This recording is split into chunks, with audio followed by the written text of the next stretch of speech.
When you're starting a business, it often feels like there's this well-trodden path you're supposed to follow. But what if that path is actually leading you in the wrong direction? Today, we're going to break down 5 really powerful ideas from Ash Maurya's Running Lean. These common founder myths that seem like solid advice but could actually be slowing you down. So let's start with the central question here. This is what drove a founder, Ash Maurya, through 20 years in 7 different companies. He was just looking for a better, faster way to build things that people would actually want. And what he found out along the way? Well, it uncovered some pretty surprising truths about what really works. So, we're going to systematically break down these 5 counterintuitive lessons. These are the gut instincts that feel so right, but can lead founders down a path of wasted time, wasted money, and just a ton of effort.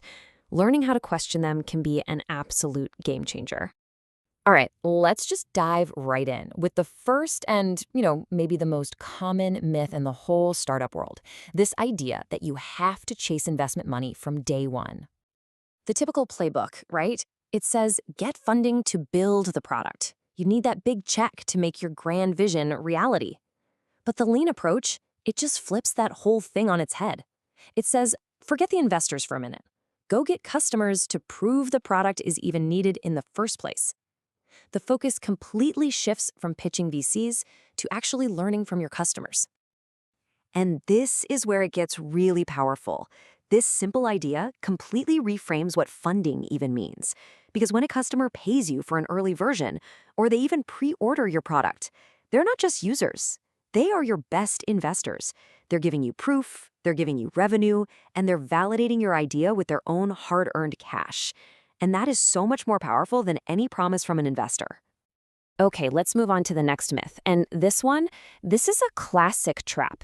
It's especially dangerous for those of us who just love to create things, the engineers, the designers. It's that tendency to fall head over heels in love with our own brilliant idea. It is so tempting, isn't it, to start with this brilliant piece of tech, a clever algorithm, a beautiful design, and then you go searching for a problem it can solve. The lean approach forces you to do the complete opposite. You start with a real, painful customer problem, and then you go build the simplest possible solution for it. The problem has to lead the way. The real danger of loving your solution first is that you can end up running what's called a zombie startup. It's not technically dead, you might even have a few users, but there's just no growth, no momentum. It feels like you are constantly pushing a solution that nobody is pulling from you. And Ash Maurya is really open about the fact that he spent years running one of these himself. And here's the crucial point. The moment he stopped obsessing over his technology and started obsessing over his customers' problems, everything changed. Finding that elusive product-market fit suddenly became a matter of months, not years. So, falling in love with the problem, that's what ultimately saves the solution. Now, for a myth that feels so deeply true, it's almost crazy to question it. It's the belief that if you just had more time, more hours in the day, more weeks on the calendar, you would finally be successful. And this is where the story gets really interesting. The realities of parenthood hit, and Maurya's available work hours were just slashed by a massive 70%. Now, by any conventional logic, his startup should have collapsed, right? But something completely unexpected happened. And this just brilliantly illustrates a core lean principle. Constraints are not your enemy. They are your secret weapon. The severe lack of time forced a kind of ruthless prioritization that just wasn't there before. I mean, think about it. With only a few hours a day, you are forced to focus only on what truly, truly matters. All the non-essential stuff, all the nice-to-haves, they just fall away. This kind of constraint doesn't just make you more efficient, it makes your decision-making sharper and faster. It really does build strength. So, we just talked about the constraint of time. Let's move to another modern obsession. In this age of analytics, we're all taught to trust the data, right? Build dashboards, A/B test, everything. But in the early days, this can be another really dangerous trap. See, in the beginning, your analytics can tell you what is happening. For example, it can tell you that 80% of your users drop off at a certain screen.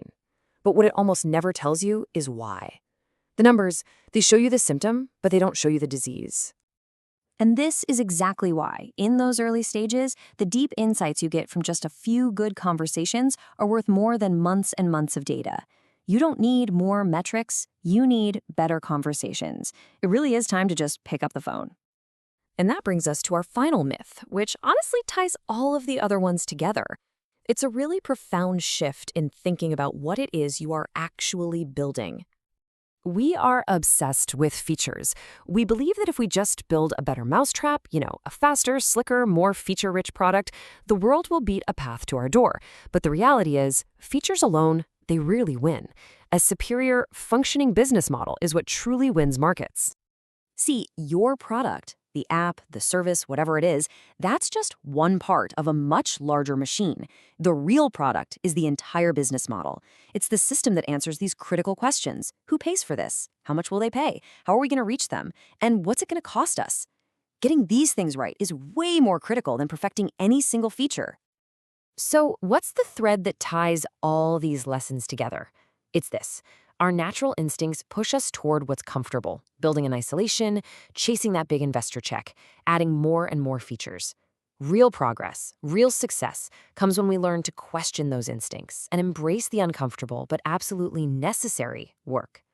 So, as we wrap this explainer up, I want to leave you with a question to really think about. Whether you're an aspiring founder or you're deep in the trenches building your business right now, which of these myths are you currently living? The very first step to breaking free is just recognizing the cage you're in.